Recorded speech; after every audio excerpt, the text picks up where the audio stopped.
Hello, Bill Landry here with Landry Amps. This video is part one of two videos. This is the explanation video for the tones for Do You Feel Like We Do? And then the next video will be just the song, me playing along with the backing track with this setup. So first I'll start with the guitar. This is for the nerds, the gear nerds. The guitar, it's my homemade guitar, and it's my my attempt at a Les Paul tone. It's a same scale, 24 3/4 inch scale neck, rosewood fretboard, mahogany neck and back with maple top. Yeah, the pickups and everything is different, but I wanted to start out with you know, the same wood and scale. And I think actually it came up pretty good as far as playability and oh, the other thing was I wanted 24 frets and I wanted to be able to reach them all. I've had a Les Paul and I had trouble up here on the neck. So anyway, that's that. The pickups are from I don't know the guy's name, but he had they're called Guitar Force pickups. I think this model is called a Crowd Pleaser. They're not real hot. This is very much a PAF type Alnico 2 magnet. I'm not sure. I think this is Alnico 5 magnet. It's a little hotter. It's in the 10K range. These things sound phenomenal. So to go through the tone, what I have here, I'm plugging into my LS30, and that's going directly into the 312 cabinet. And in this cabinet, I have a Celestion Alnico Cream on the top, a Vintage 30 on the lower right side as far as the cameras, and then a Classic Lead 80 over here. And well, let me turn these off so you can hear just the LS30. There's no effects except the reverb on the amp. So okay, I'm on the what I call the crunch channel on this. That's the guitar volume dying. Make sure my volume pedal's up. Okay.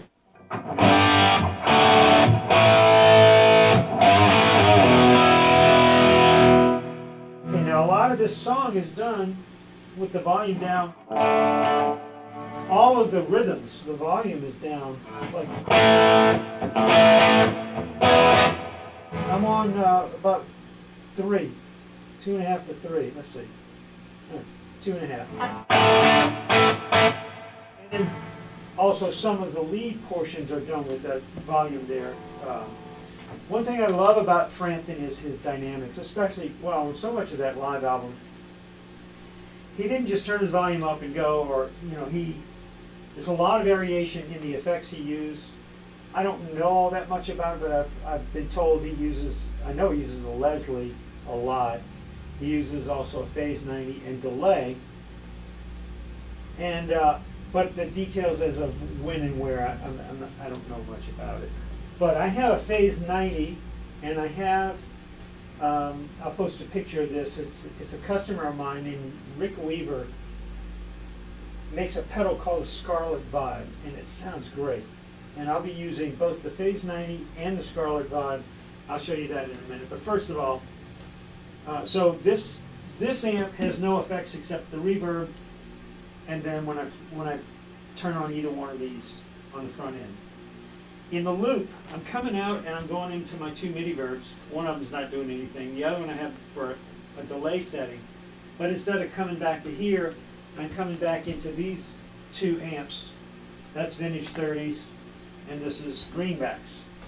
So I'll turn this one on. Now you hear. See. So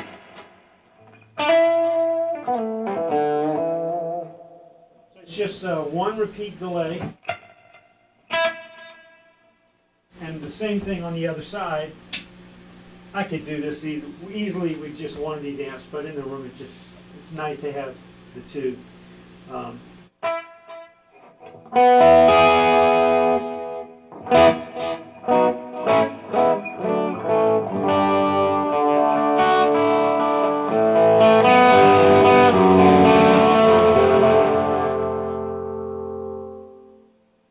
So that, let me demote. Okay, the phase 90 I have set for the, this is what I'm trying to do with this setup. The phase 90 I have set to simulate the slower speed of the Leslie. So it's kind of noisy though. That's the only thing I don't like about it. You hear the hiss.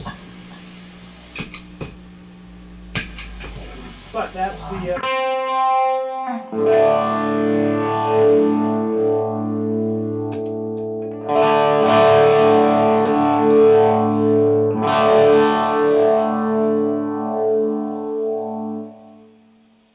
So now with that, I can turn on the Scarlet Vibe is set. Well, I'll let you hear just that. The Scarlet Vibe is set for the fast speed.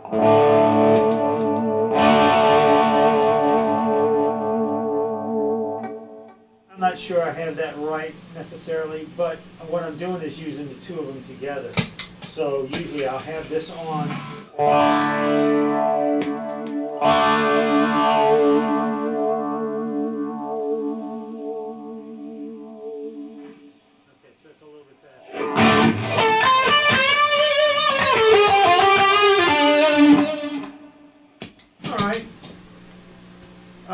So that's the gear, and stay tuned for the next video for the song.